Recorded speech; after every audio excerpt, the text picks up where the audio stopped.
Hey, somebody's got to get the snorkel and mask. You have? Excellent. Good morning, afternoon, or evening. You are listening to The Professional Noticer. Hello, everyone. I'm Andy Andrews. Hey, thank you for making me a part of your week. My purpose here today and with every show we do is to play the part of a best friend or coach. I want to help you live the life of your wildest dreams by giving you access to the greatest mentors the world has to offer today. The Professional Noticer is sponsored this week by wisdomharbor.com. That's wisdom, HARBOUR.com. Wisdomharbor.com is an affordable virtual destination for all ages, giving members a unique advantage in a competitive world. Revealing wisdom in an agreeable and approachable way, Wisdom Harbor exists to help people live the lives they would live if they only knew how. WisdomHarbor.com is available now, not only for you, but as an awesome gift for family and friends and students and teachers. You will not find a gift less expensive that will be more appreciated all year long than WisdomHarbor.com. Wisdom Harbor produces valuable content that is both entertaining and educational, and it's delivered by educators, Grammy winners, best-selling authors, coaches, comedians, CEOs, master chefs, and Hall of Fame speakers. There's even guitar lessons given by an award-winning songwriter. Go online now. Check out the virtual tour and the inside scoop at WisdomHarbor.com. Observations and answers, that's what we do here on the Professional Noticer. And as you know, we love it when somebody comes to the table with both. You know, sometimes you have people that just have some observations. Sometimes you have people that just have some answers. But if you find somebody with both, you got somebody worth spending time with. And today, we have hit the jackpot. We have, this is an environmental journalist, a filmmaker. He's a longtime newspaper reporter. He's won more than 24 awards for his reporting, his writing. He wrote and directed The Underwater Forest, which is an award-winning film about the exploration of a 70,000-year-old cypress forest that was found just like right off the Gulf Coast. And he also wrote and produced the documentary America's Amazon, which was a PBS sensation. And his underwater film work has appeared on documentaries on the Discovery Channel, National Geographic TV. He's the author of several books, and he has a new book releasing January 25th. This is published by Simon & Schuster. This is going to be a huge book. I have an advanced reader's copy, and the name of the book is The Last Slave Ship: The True Story of How Clotilda Was Found, Her Descendants, and an Extraordinary Reckoning.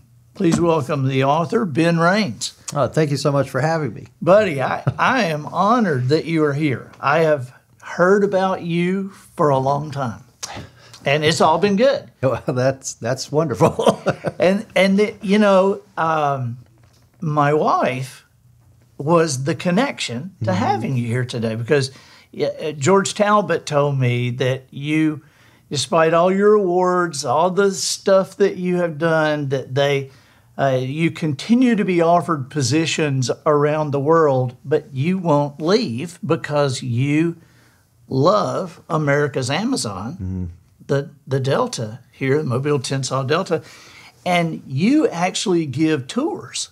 You're a Coast Guard licensed captain. Well, and who took the tour? Yeah. My wife and her buddies. And so I appreciate you being patient with them when they got stuck in the mud a couple of weekends ago. And Polly powered through it better than most. So yeah. Spirit. I cleaned the boots, by the way. Listen, I want to get right to the meat of this book.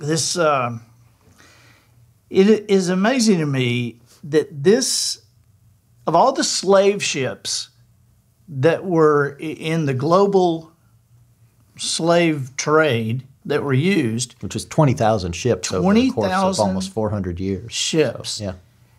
Only 13 have been found around the world. And you found the only one that was found in America. That and it happened to be the last ship that delivered slaves to American shores. Man, tell us about just the significance of that find, and then I want to get into how you found it. Well, like you say, globally, 13 have been found, and all the other slave ships that were found, they sank in ports, so they knew where they were, Okay. and they'd been known for forever. But the Clotilda is unique because of when it happened. When it had been illegal to bring slaves into the country since 1808. When they passed, there was a law passed that banned the importation of people from Africa. Right. And so all slavery the slaves, was still legal. All the slaves that were here Right. were had been born here. Exactly. At that point. So by the time the Clotilda story happens, there was almost no one living in America who had been through the Middle Passage, being taken from Africa, who had been captured in a slave raid, who had been, and then brought to America. With those African customs still fresh, their ways of life. Right. And so here, these people arrived in 1860, and they lived into the 1900s. 1935 was when the last one died. So they were this incredible resource. We know everything about them, about the people who were actually on the ship. We know where they were captured. We know exactly when they were captured. We know who captured them. We know the villages they came from. We know who sold them, how much they sold them for. We know who bought them. We know the ship, obviously, that brought them here. And then we know where they ended up, because so many of them are still right around the area. They formed a town when they were released at Emancipation called Africa Town. Right. And it's still there today. So this story is, it encapsulates the entire story of slavery. We have it all there, and it's all firsthand accounts. And Now, with it being illegal, I'm fascinated. I haven't gotten through the whole book. Polly got on to me when I picked it up. Well, you've only had it 2 days. So. Well, but I picked it up. You've lost my place. And Yeah. I'm like, I'm sorry. But I am fascinated by this, and tell the story of about how this happened. Right. Because to come in 50 years after it was illegal and to be the last ones in, it was a pretty devious. Yeah. Well, and it started with a bet. And so one of the things that I first tried to figure out was, why were they making this bet? And the bet was that this man from Mobile, who was a steamboat captain, he bet that he could bring a load of slaves in from Africa. And he bet $1,000 at the time, which was about $30,000 today. He was very wealthy. He wasn't worried about the money. But he made the bet because on the deck of his steamboat that night, he had some wealthy passengers who were from the north, Yankees. And they were having a conversation on the steamboat deck after dinner. They're all smoking cigars, drinking whiskey. And I was trying to figure out what the conversation was. Well, it turns out there was a court case going on that was in Georgia that was being written about all over the country for a ship that had illegally brought in a load of slaves. It was called the Wanderer.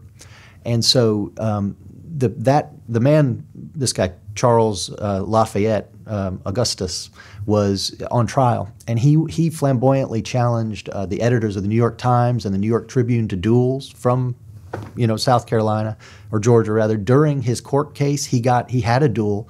There was a Navy Commodore testifying against him. He challenged the guy to a duel. During court, they go outside and shoot at each other and go back in. So this court case is being written about. And so everybody on the boat had been reading about it. So one of the Yankees during this conversation says, well, I think they should just hang them all and scare the others from doing it. So Timothy Mayer, the steamboat captain, says, nonsense, they're not going to hang anyone. And I could do it myself inside of 2 years. I could bring in a shipload of slaves. Well, he's right. No one was hung. In fact, only one person has ever been hung for illegal slaving. During the 50 years that it was illegal, all these different presidents, people like Thomas Jefferson, released people who had been convicted of slavery, Right. No penalty. So that was Mayer, he was saying, no, I can get away with this and I'm going to do it. And so he then set about doing it. He hired a captain. He bought the guy's ship, which was the Clotilda.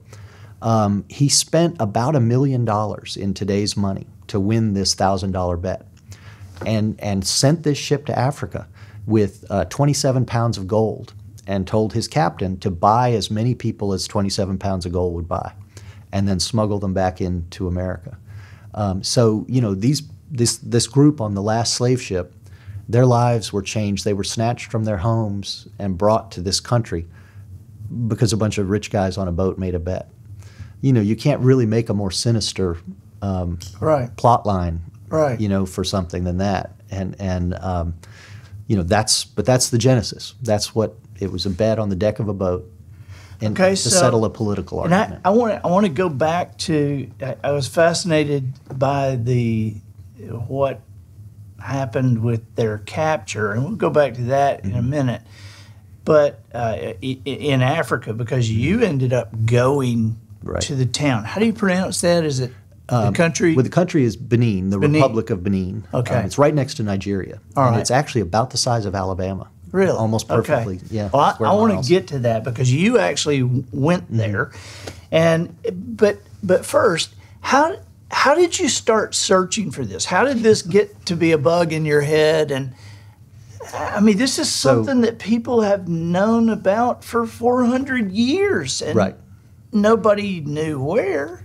Well, so you know, because the people made the village I mentioned, Africa Town, they were still in this local area, and so they were still telling this story handed down from their grandparents, and the family, the Mayer family, that funded the whole thing, that paid to send the ship to Africa. They're still in the Mobile area too, a very prominent family. So I was an investigative reporter in Mobile for 20 years, doing all kind of environmental journalism and stuff. Right. And so your math would probably be better than mine. I just said 400 years. So they couldn't have done 160 years. Yeah, okay. So that's how long the ship was. Being an investigative reporter, your math has got to be better than mine. So, you know, when Mayer came back, when the ship sailed back in, they knew they were being watched, because the entire time that the ship sailed to Africa with this man, Captain Foster, Timothy Mayer, the steamboat guy, was in Mobile bragging to all his friends about what he'd done, saying, "We sent this ship." It was written about in the local newspaper. Well, he was sure nobody was going to get hung, wasn't he? Right. And that article in the local paper then ran around the country with people saying the Clotilda has gone to Africa for a load of slaves. So Mayer knew they were watching him, because they were literally watching him at his house, federal agents. And this is on the eve of the Civil War, right? This is 1860. The war starts within 6 months after the ship arriving back here. So he knew they were watching him. And the penalty for slaving, of course, was death. You know, it was a capital crime. So he got pretty worried when he realized he's being watched, and gosh, they may try and make an example out of me. Yeah. So as soon as the ship arrived, Mayer met it with 2 of his steamboats, and they took all the captives off and put them on it and the crew off, and then they burned the Clotilda somewhere in the Mobile-Tensaw Delta, which is this giant swamp north of the city of Mobile. Yeah, how many square miles? It's a couple 100,000 acres. It is about 13 miles wide and 50 miles long. Okay, so how many acres? About 250,000. Okay, so think about this now. So this guy sitting right here is going to go find a ship that's less than 100 feet long in that was burned and sunk 160 years ago. So I had never thought of looking for it. As a reporter, the Clotilda story was always kind of bubbling around. I would do a story in Africa Town and drive by. They had a big mural of the ship. Right. And so I knew the story a little bit, but not in a, you know, it never occurred to me to look for the ship. And then one day a friend of mine called me up. He had heard the Mobile historian, John Sledge, on the radio. And John Sledge said, if we could ever find the Clotilda, that would solve one of the greatest mysteries of all time, what happened to the Clotilda. And he said, you should go look for it. And I was like, that's ridiculous. You know, that's like looking for buried pirate treasure. You know, no. And well, this is considered the last great archaeological maritime mystery in America. Yeah, and you know, because the ship disappeared, the day after it disappeared, the day after they burned the ship, federal government agents started looking for it in the Delta, trying to find where it had been hidden, and looking for the captives, the slaves, who had been imported, and couldn't find either. And okay, so you're interested now. Yeah, so I get off the phone with my friend, and I hit Google, and I start reading the story, and you know, just Wikipedia, and before I got up, I had ordered all the relevant books from Amazon. They were on the way to the house, and I just never stopped. That was in August of 2017, and I started doing all the research, the historical documents and stuff. And then that led me to a couple of pieces that gave me the clues to hone in on one island in particular that's about a mile long in the giant delta. And that's where I had a hunch the ship was based on the historical record, and nobody had ever looked there. Yeah, and the reason I read in your book, the reason nobody had looked there is because the guy had purposefully kind of... So the steamboat captain, Timothy Mayer, enjoyed a huge amount of fame when this happened. When the ship came back and the Clotilda people were here, the local paper wrote an article, the Clotilda has arrived and it is successful. They imported a load of slaves. Our hats are off to them. And then this news went around the country. That just blows my mind. With today's world, thinking that we're going to, it's like, congratulations, you killed the last passenger pigeon. Yeah, exactly. Exactly. You've committed a crime that you could be hung for. Yeah. Our hats are off to you. We're proud of you. But the reason he made the bet and sent the ship was because the South was trying to reopen the slave trade, the international trade, because for 50 years, no new slaves coming in. Slaves had become very, very expensive in the South, while in the northern slave states, Maryland and Virginia, you could buy a person for $500. Down here, that same person was pushing $2,000. And so the South's economy was collapsing because of this, and they knew unless they could bring in fresh, bring new slaves in, that it was going to go under. So that's why we had the various attempts, the Alamo, they were trying to make a new slave state. That's what that was about. Out of Texas, yeah. So that was the impetus. He was trying to agitate against the government, by bringing the slaves in. It was a way of thumbing his nose at the government, on the eve of the Civil War. Right. So he was very famous after this happened. He was written about in all these newspapers. And so eventually, as Africatown became an established place, people started writing about it as this, hey, there's a tribe of Africans, because they had a chief. They ran it like an African village. They did everything communally. These were the people that after the Civil War, they were freed. Right. And they united. Right. And they'd only been slaves for 5 years. And so they were people who had come from, market towns, kingdoms with, businesses. They owned property. They bought and sold goods. They were farmers. Some of them were craftsmen. One of them was a fisherman, a commercial fisherman in Africa. They knew how to handle money. They knew how to be free, how to own land, all these things, which made Africatown a draw when, as its fame grew, more and more people started coming. Well, so when they're writing about Africatown, they also write about Timothy Mayer as the last slave importer. And he became quite famous and was always written about in sort of swashbuckling tones. So he was interviewed over and over for the 30 years he lived after the Clotilda came ashore by papers like the New York Times, Harper's, names we still recognize today. Right. And in each of these interviews, he would say a different place where the ship was burned up in the Delta. And invariably, they were all really far away from where I actually found the ship. So he was dropping breadcrumbs to lead people astray because he was still worried as an old man about being convicted if the ship were ever found, that it would prove that he had actually done this. So he led everyone astray with all these interviews. So then, flash forward to the modern times when people start looking for the Clotilda, and there have been, dozens of people who have tried to find it over the years. They would read those interviews with him and say, okay, I'm going to go to Bayou Corn. And so there was a guy in Mobile named Jack Friend, who was a historian and something of an eccentric, wonderful man.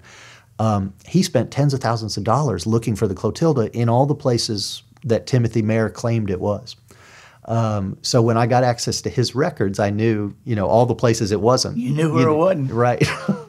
But the guy had lied about it. And you figured that he lied. Absolutely. Well, because he said so many different locations. Right.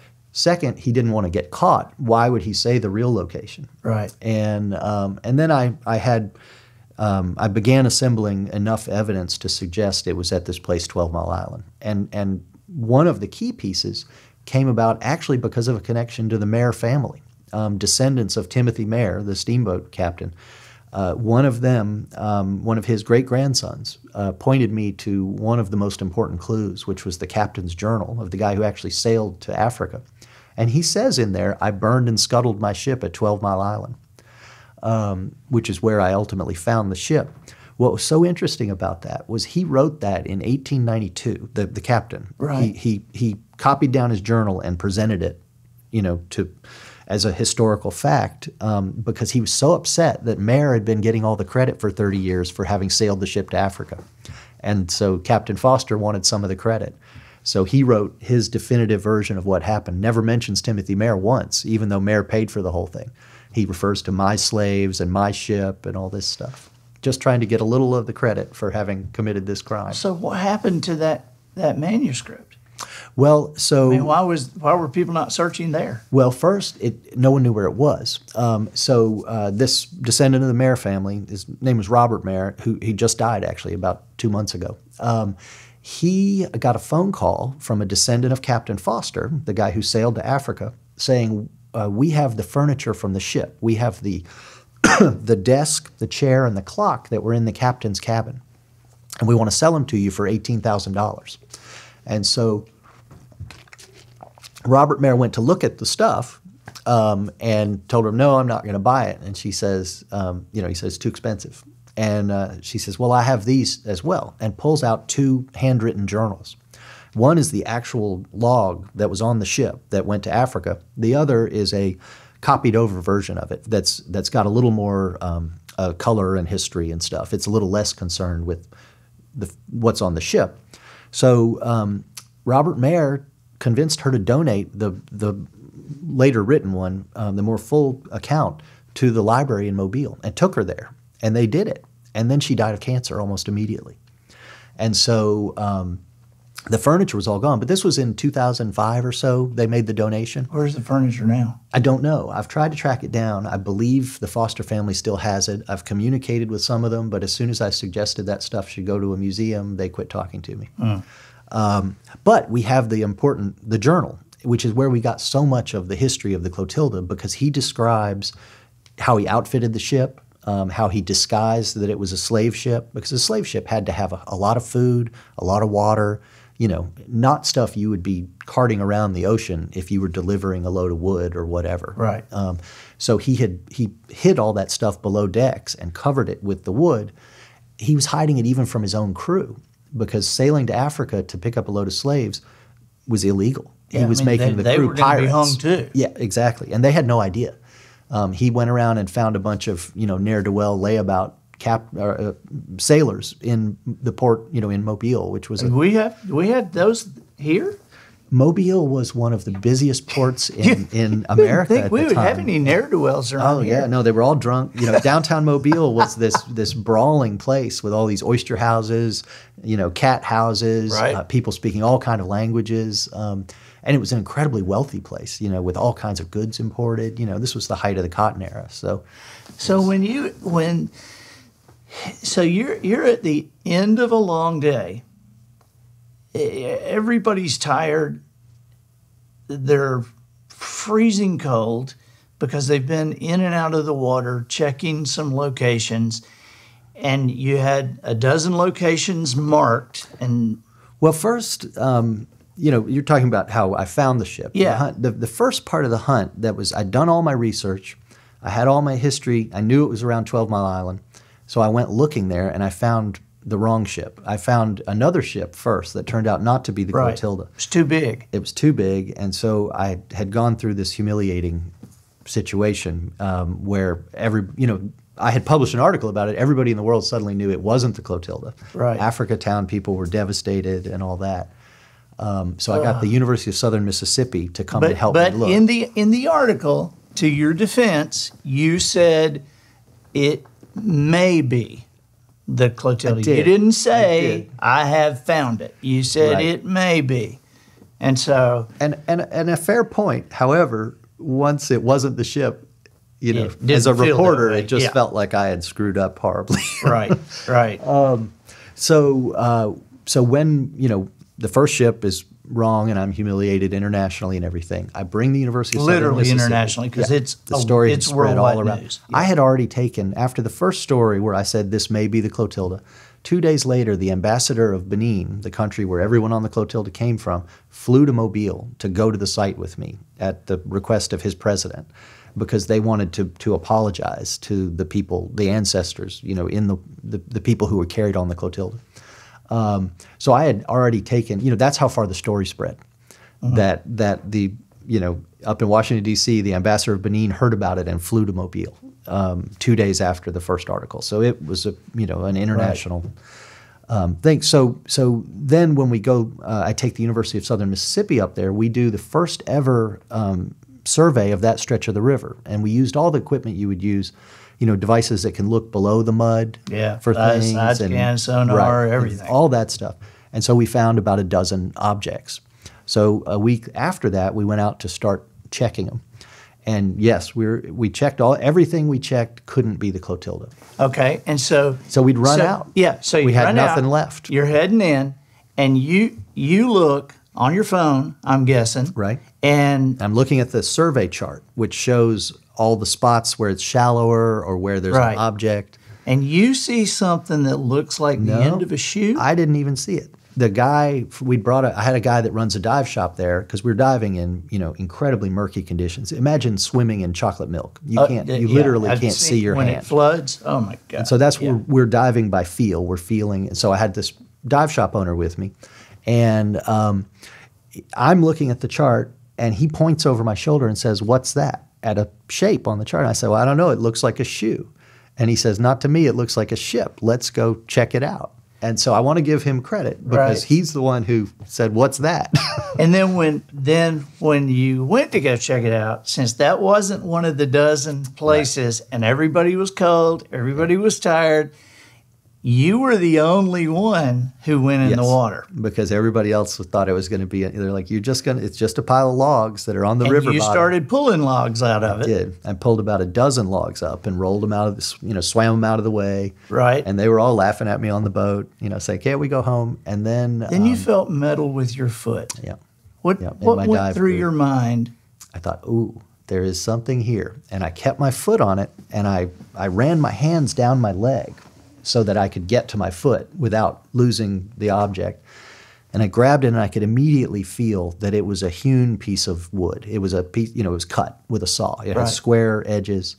And I started kind of pulling on it a little, and it came away in my hand. And I came up, and it was a plank about 5 feet long, and it had several wooden handmade blacksmith nails in it. Nails as big around as your finger. This is before the era of mass-produced nails. And you can tell they're because they're square, right? Right. And people have seen those. It looks kind of like a railroad spike. Right. And that is an instant telltale that what you're looking at is no later than the 1850s. And the Clotilda, I knew, was built in 1855.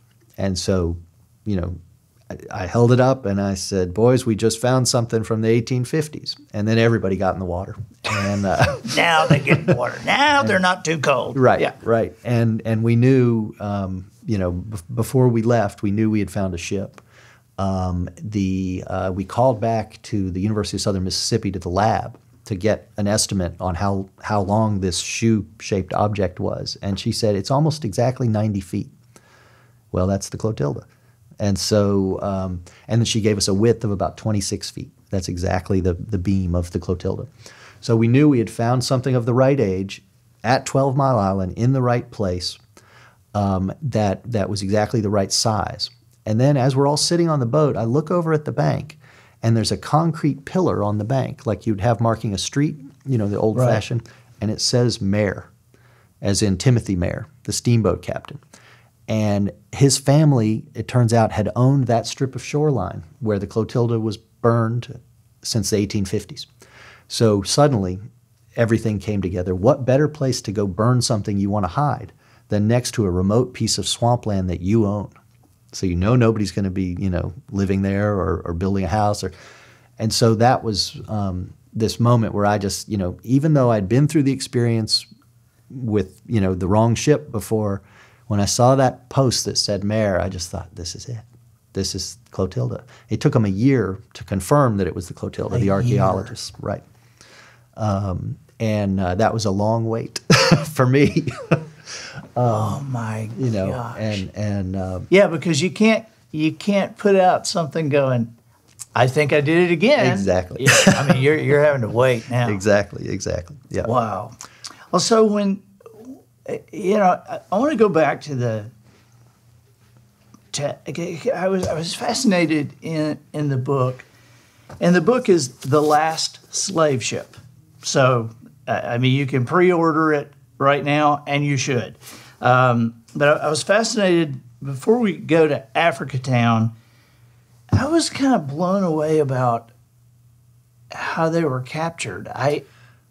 It's a really a stunning window into that history that I was totally unaware of before I wrote the book. I went to public schools in the South, and I was taught that white people went to Africa and then they ran around in the woods capturing people. And I imagined them with nets and things like that. Right. And that's what I believed. That's not at all what happened. It turns out, for instance, Benin, where everybody in the Clotilda came from, used to be the Republic of Dahomey, the Kingdom of Dahomey. And it was probably the most brutal regime in world history. For 300 years, that tribe, the Dahoman tribe, their sole industry was attacking neighboring tribes and catching the people to sell. And when they went into a village or a kingdom, they killed everybody there who wasn't the right age to sell as a slave. So, young, old, anybody who wasn't between about 15 and 30, they killed. And they did this. They would sneak in the dead of night, and it was a band of women warriors who did the attacking. The men would wait outside the perimeter, because the African kingdoms and villages back then were usually fortified with a wall around them. Right. And so the women, they had ladders. They would go over the top. They would run through town in the dark of night.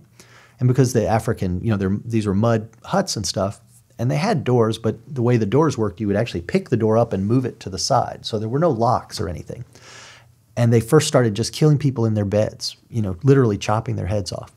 So the people who were on board the Clotilda wake up to this mayhem going on in the dark, with people running around their villages, literally cutting off their friends and neighbors and loved ones' heads.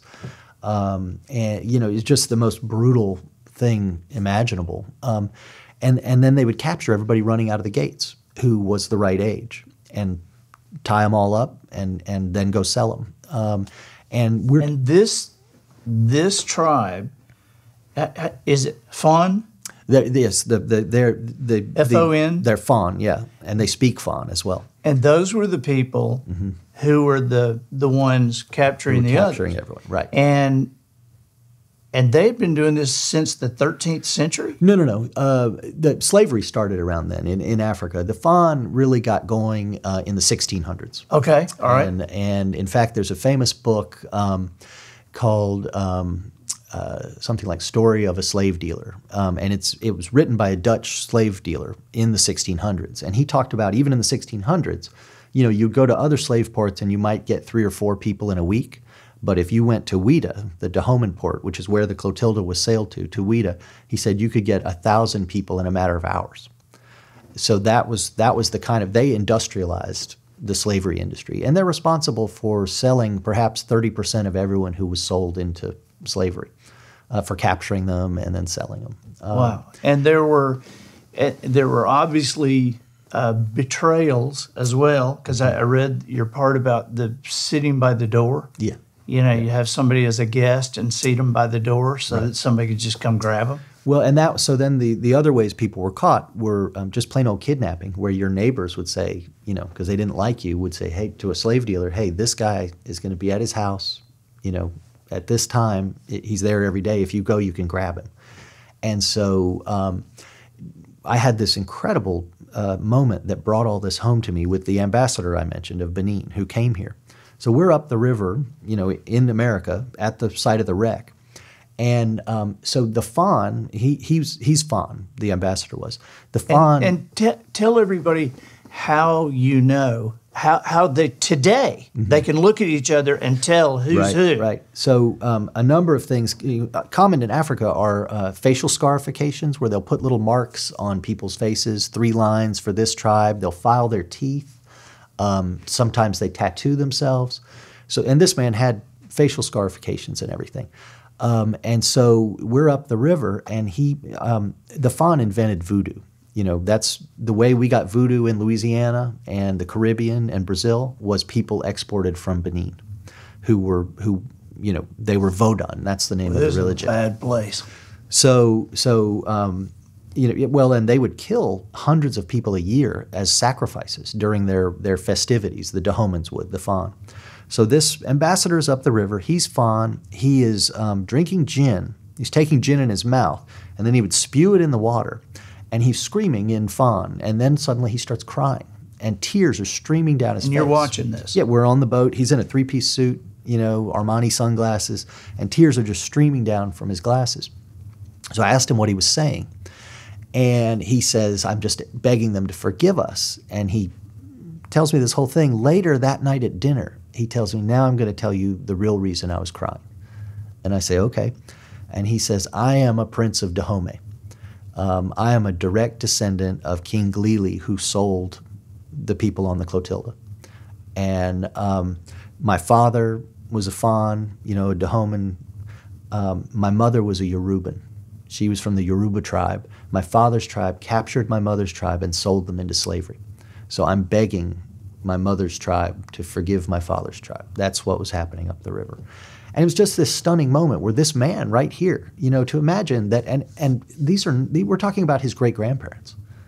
These are not, this is great, this is not. Way back, yeah. Exactly. The king, Glili, that sold the people on the Clotilda, I met and drank whiskey with that man's living grandson. Because you went there. Yes. Tell me about going there. Well, so Benin is fascinating. It is one of the poorest countries in the world. And to get there, you fly to Paris, and you're going through Charles de Gaulle in this incredibly glitzy airport. You get on another jet, and then you land in Benin. You come off, and you are in the third world in every way. I arrived at my hotel in the dark. It was a nice little hotel, bell people and all that. I get into my room, and I go look out my room.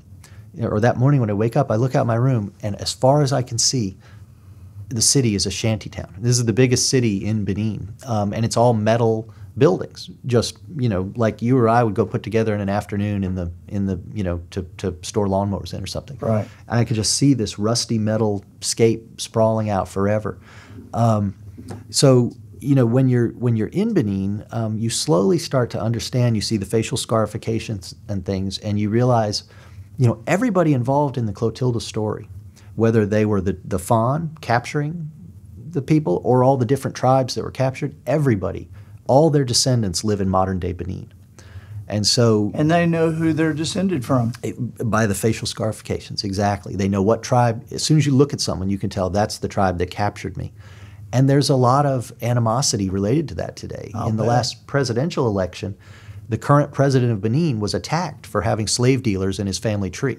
That's how, can you imagine somebody in America being attacked, say Bill Clinton or a Southerner being attacked because their family owned slaves in a presidential election.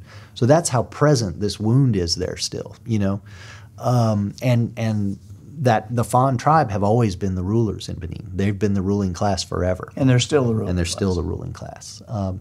But the country is spectacularly beautiful. It's I left Mobile December. It was 85 degrees and 85% humidity. I got off the plane in Benin. It was 85 degrees and 85% humidity. I felt right at home. Right. The trick there is it never gets cold. It never goes below about 70 degrees, and it never goes over about 90 degrees. But just an incredible place. One of the first inklings I had about this rival, mistrust and all, the first place that I went was a village called Ganvi, which is out in the middle of a lake. So we take a boat 5 miles. I had a note to ask you about this. So we take a boat 5 miles into the middle of a lake, and it looks just like a southern swamp. They're not the trees, but like the way the lower Mobile Tensas Delta looks, Right. with cattails and grasses. That's how this lake looks. And so I could tell we're in a brackish thing. So we go and we suddenly come up on this village, and it's about 50,000 people living in houses on stilts. And in the middle of the lake. In the middle of the lake. It turns out it's the Tofinu tribe. They moved out there in 1704 to escape the Dahomeyans because they were going to get captured. They knew they were because they were a small tribe, not well armed. But because the Dahomeyans believed the voodoo religion, the Vodun, you're not allowed to travel over water before battle or something bad will befall you. Their king is in the water, serpents. And so here we are in this village. These people have lived in the middle of this lake for 300 years. To escape capture by the Dahomeyans. And so that was just this stunning, and then we were taken to all these underground villages.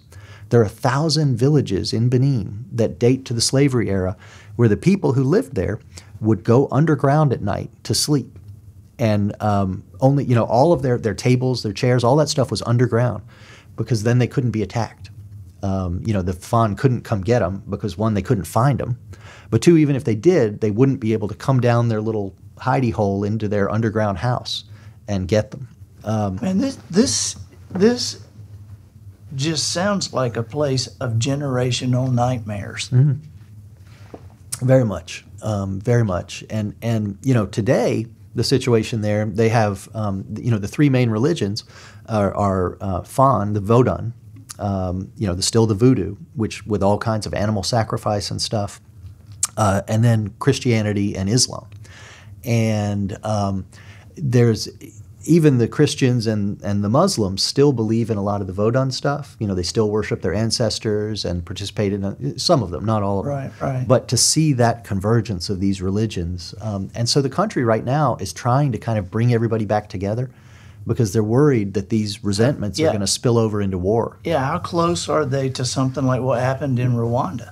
Well, they have a strong man president right now who has basically outlawed all the other political parties, and Benin was a Marxist dictatorship for the first 30 years after it was freed from French colonial rule, and then the Marxist dictator, I met the pastor that did all this, was converted to Christianity. By this pastor who's in the book, this man Romain Zanu, who went every day and sat outside the presidential palace for hours. And they would say, "What do you want?" He'd say, "I want to talk to the president." And they'd say, "Well, he's not going to talk to you." So finally, after a year and a half, he let the pastor in. He becomes a Christian. He does two things. He announces, "Okay, I am resigning as president and we're going to hold free elections." This guy had been the dictator for 30 years. And so they hold elections, and he doesn't run, and so a new president is elected. So Benin has become a democracy in this moment. Then 5 years later, the former president, the dictator, decides to run, and he wins as a Democrat, as a democratically elected president. So then he comes to America, and because the pastor had been talking to him about reconciliation and how we need to heal these wounds from slavery and stuff, the president comes to America, to Baltimore, to a church, and he gives this incredibly famous speech. This was in the 90s, where he says, "My country, Benin, is responsible. We captured you. We sold you." And he's speaking to the African-American population of America, basically confessing his nation's, this incredible crime they did for 300 years. And he's telling them, "We sold you to make money," and taking all the blame. And I just thought that was such an extraordinary thing for this Marxist dictator to have done. Right. And so now it's such a tragedy. This current new president has basically outlawed democracy and has installed himself as essentially a dictator. So we're hopeful that something will change in that regard. Finally, I want to find out what's happened with Africa Town, but I want to read a paragraph in your book where you quoted a resident, and this is from the book. It says, "For decades, some Africatown residents buried the truth of a past they were ashamed of. In the words of one descendant, 'You were sold by your own.'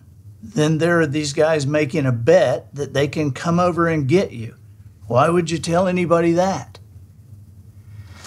So in the 50s, they were prospering. By the 1950s, there were barbershops and doctors and funeral homes and grocery stores and how many people? About 12,000 people. About 12,000 from the original 30 Africans that started the village. And so, there's an interesting wrinkle with the creation of Africatown. It began with this one of the captives named Cujo Lewis, who's very famous. There's a wonderful book called Barracoon about him, and he recounts this story in that book. The Clotilda Africans, I believe, were the first former slaves to ask for reparations. And they did it a few weeks after the end of the Civil War. And Cujo went to Timothy Mayer. When they could get reparations from the people who did it. Right. Well, exactly. And he went to Timothy Mayer and said, you captured us. You stole us from our homes where we owned land and stuff. You brought us here. And now we're stuck here. You should give us some of your land because we worked for you for 5 years. And Mayer went crazy and screamed and said he wouldn't do it. But that moment, the fact that they thought they had been wronged and demanded, something in return is a striking moment, and it says a lot about the Africans. Right. And so instead of giving up, they pooled their money for they worked for several years, pooled all their money and bought a plot of land, all the Africans, and then took turns building each other's houses. So this is right after the Civil War. Well, quickly, because they, were a group that stuck together, and many of them had known each other, many of them were captured from the same village in one of the slaving raids. Their community starts prospering because they know how to, operate businesses and these kind of things. And they're growing vegetables and selling them in town and all this. So African Americans, American-born blacks start moving to Africatown. So by 1921, it's the fourth biggest African American governed town in America. The only one started by Africans. And so then by the 50s, the big industry had come in. There was a big paper mill.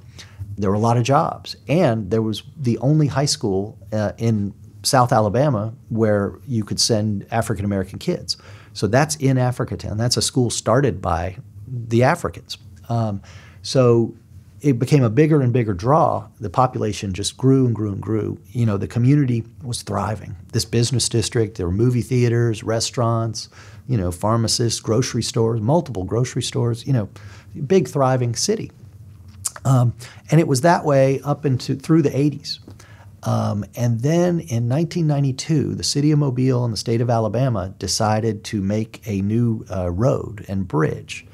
And they decided that the best place to put it was right through the heart of Africatown because they knew there wouldn't be resistance from other property owners and stuff.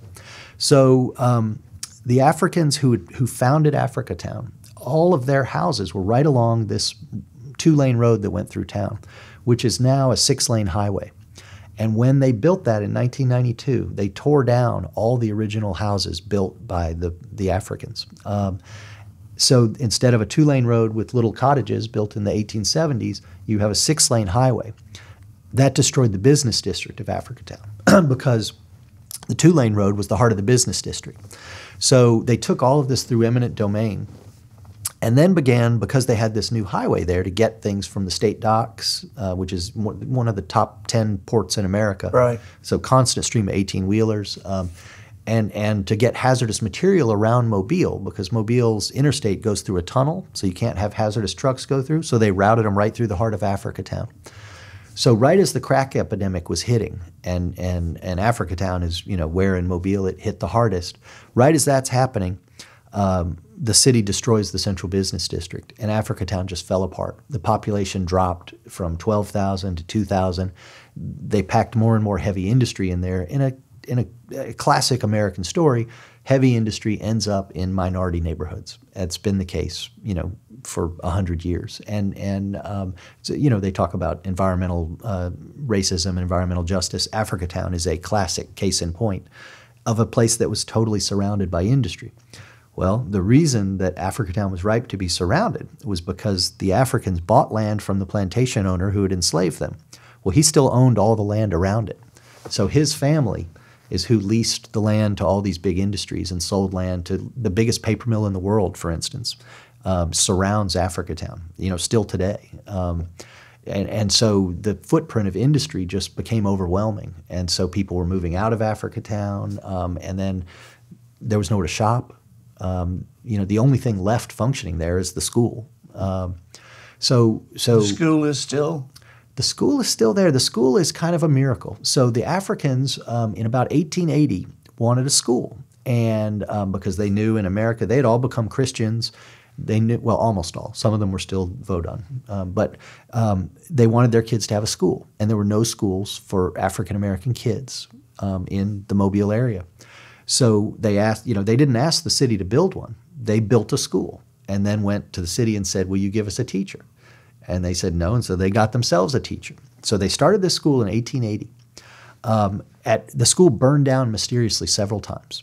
Mysteriously? Yeah. And so then, in I think about 1910 or so, they appealed to the Rosenwald Foundation, which was started by this man Rosenwald, who was the CEO of Sears, and Booker T. Washington. And the goal was to build schools for African Americans across the South. And so they ultimately built 5,000 of them. And they built the one in Africatown. They gave it money. It's the only one still teaching kids out of those 5,000 schools started by the Rosenwald Foundation, which is, just a wonderful wrinkle in the story that they're still there and still teaching kids every day. That is amazing. Mm-hmm. Well, I know that there are efforts to create again in Africatown. I know that there are several disparate groups that are working hard to get on the same page. Yep. And so, hopefully the city of Mobile can be an advantage to them now. Imagine what it could be. If we dig up the ship, which the state is still fighting against, as recently as an article published in National Geographic yesterday, the state of Alabama archaeologist, this woman Stacey Haythorne, suggests not digging up the ship, but leaving it in place in the middle of this alligator-infested swamp where you can only get to the location by boat, and putting up some kind of concrete memorial like Pearl Harbor. Now, is this the same woman who called and dressed you down? Yes. She called and yacked at you on the phone for looking for the Clotilda without calling and getting her permission. Yes. Yes. Now, there is no law requiring you to get permission to look for something lost. Certainly not a lost ship that's been missing 160 years. But yes, she did call and chew me out for having the audacity to look for this ship. And she also told you that when National Geographic came down to start, she told you that you were not allowed on the site, and Yes. if you showed up, you would be arrested. Yes. Yes. So now she wants to leave it in the water. Yes. And isn't there going to be a museum in Africatown? So there should be. There is something, they have a little metal building they've put up that the Mobile County gave them. And that's going to be the first place for Africatown artifacts. And they have, the community used to have a welcome center, but it got destroyed in Hurricane Katrina. It was a mobile home, and that's where they had all their memorabilia from Africatown. Its history. It's not necessarily related to the slaves and the captives and all, but it was a lot of Africatown's history. So they put all that stuff in the school in a multi-purpose room, but it wasn't where the public could go see it or anything like that. So that stuff will end up in this metal building. But the ship is, as we discussed, it's an incredibly important international artifact. It is the last ship that brought enslaved Africans to America, and we know where it is. I've held the wood in my hands. That ship is firm. It can be dug up. In fact, this National Geographic article that came out yesterday talks about how much better preserved it is than they could have hoped. And they think they'll be able to find casks and barrels and things inside. So the ship can be dug up. And of course, we have the technology to dig it up and preserve it. Yes. But if it stays in that water, we all know what happens to things that stay in the water. Yes, and nobody can see it. In the Smithsonian's African American History Museum in Washington, D.C., they have a piece of a slave ship from South Africa that sank in Brazil. A piece? A piece about the size of a brick. Now, here we're talking about the last slave ship. So imagine it on display in a museum. that museum should be in Africatown. It would instantly become one of the most important attractions on the civil rights trail, which, civil rights tourism is becoming a bigger and bigger industry. When they built the Legacy Museum in Montgomery, which is a museum about lynching, it injected $1 billion a tax increase, in Montgomery. That's the economic impact of that museum because so many people come to see it and visit it. Imagine. And this is the golden goose here. Exactly. And so, there's a site in Africatown that I think is perfect for the kind of world-class museum this story deserves. It's a former housing project, 42 acres, that was actually taken, the land was taken from Africatown residents to build the housing project. So it's time to give that land back to the housing board in Mobile owns it. Right. Exactly. Yeah. The housing board in Mobile owns it. It's 42 acres. It was a derelict housing project where people got murdered all the time, and it was a terrible public housing situation. Imagine a museum there. You could have a lake with a replica of the ship that people could walk through, see the conditions in the hold where the captives were chained, and then have inside the museum the hull of the ship. I interviewed someone in the book who said, not digging up the ship, that's just stupid. I agree. The ship, that's saying the truth will set you free. Well, the ship is the truth. Yeah. Every black person in America who got here came on a ship like that, chained in the hold. And, he said... And we all need to see that. Exactly. We all need to see that. And so... You can quote me, say, from now on, you can say, I interviewed a guy for the book, and I talked to another guy in Alabama, and both of them said it was stupid. There you go. I'm going to hold you to that. Man, thank you for being with us. This... It was my pleasure. This book, and this is the advanced reader's copy. It comes out in hardback January 25th, but you can pre-order it now, and you should. And if you would take a suggestion from me, order a couple of them, because one of them needs to go in your library, and then you can immediately donate one to your high school library, elementary school library, and get that going around. But order a couple of them, okay? And we will have on the show notes, Ben, how people can get in touch with you, how they can follow your adventures. And you're our modern day Indiana Jones, man. And so, but didn't everybody want to be that growing up? Yeah, but only one of us made it. So how can people, connect with you? And then we will have all that listed. Yeah, and really easy to get in touch with me through Facebook, the messenger thing, or I'm easy to find on there, and I'm usually posting what my, activities are. I respond when people reach out to me, and I'm always eager to hear from people. And I would be remiss not to absolutely recommend you. What is the website for your tours? America's Amazon Adventures, which is a mouthful of a name, perhaps, and I need a marketing person to America's Amazon Adventures. Yeah. But people can, Polly and her buddies, Edie and Mel, they have done this twice now, and they have come back just blown away. Well, people don't really understand. I keep talking about this Mobile-Tensaw Delta. This is one of the most unique wild places on Earth. It is a biodiversity hotspot. That's why I named it America's Amazon, because the Mobile River system, this area we're talking about, is the most diverse river system in North America. 1/3 of all freshwater fish species in America live in that river system. That river system, the Mobile, we have 97 species of crawfish. California, which is 3 times bigger, has 9. The state of Washington has 1. California has 110 fish species. We have 400. We have more species of frogs, turtles, salamanders, snails, mussels, and fish than any other state.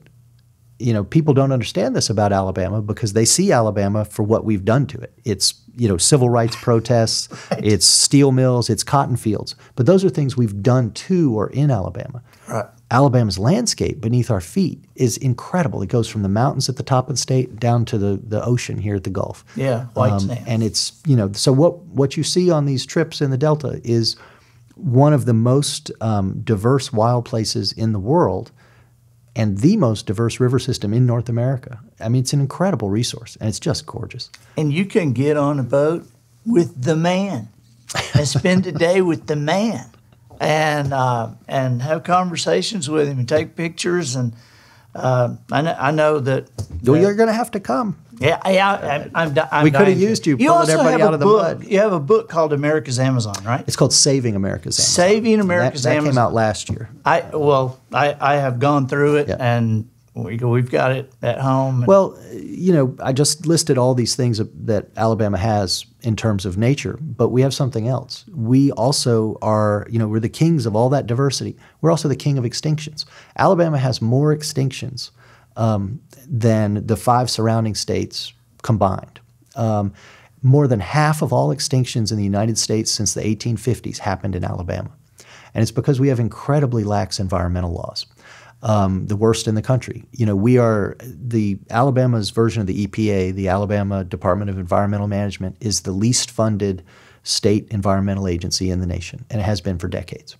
So we are watching these species go extinct through neglect all the time. And we still have all this diversity because there are not that many people in Alabama, but the word has gotten out. People are moving here like crazy. It's one of the fastest growing states because it's in the Sun Belt and all.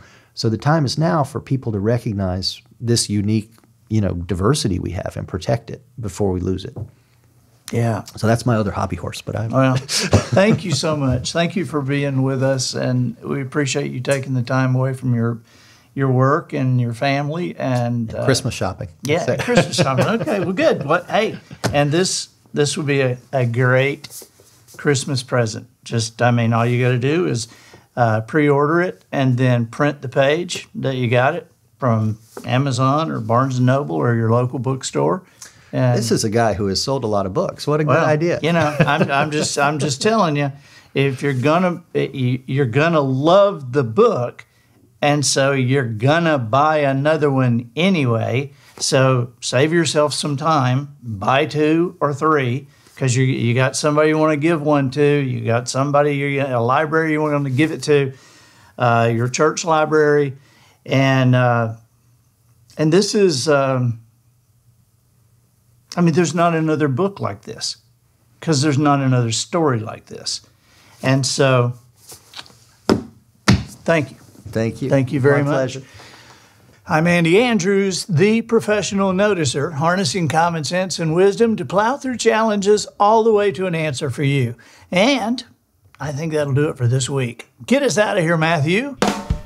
So, ladies and gentlemen, and to the boys and girls who aspire to become ladies and gentlemen, we have reached the end of another episode of The Professional Noticer. In a world where common sense has become a superpower, I'm harnessing what mental energy I have for you, seeking wisdom, making observations, and endeavoring to answer tough questions in a way that will empower your family and your business. I'm Andy Andrews. Until next week, goodbye. This episode of The Professional Noticer was produced by Matt Lempert. The Noticer theme written and performed by Sugarcane Jane. Life jackets provided for the cast and crew by Twinkle and Smoke of Beverly Hills. Additional financial consideration provided by ICan'tBelieveIt'sPeanutButter.com. Friends, do you find yourself eating less and less peanut butter as you grow older? Do you love the convenience but are simply tired of the taste? ICan'tBelieveIt'sPeanutButter.com has the perfect solution to your sack lunch dilemma. We now offer peanut butter in every flavor but the original. We no longer offer peanut butter flavored peanut butter. What we do have for you, however, is some of the most delicious peanut butter ever made. Start with a 16-ounce jar of Caesar salad-flavored peanut butter. Then move on to a large helping of sirloin steak-flavored peanut butter. A great accompaniment to this meal is the baked potato with sour cream and chives-flavored peanut butter, followed by dessert banana pudding-flavored peanut butter. Seafood-flavored peanut butters? We've got them in raw oyster, fried flounder, and 6 different types of sushi. All the vegetable flavors are represented, and for family dinners, we even have tuna fish casserole flavored peanut butter. Whether you smooth it on a piece of bread and eat it as a sandwich, or just place several helpings directly on a plate, when you try some, you'll be sure to say, "I can't believe it's peanut butter." Create an account now at ican'tbelieveitspeanutbutter.com.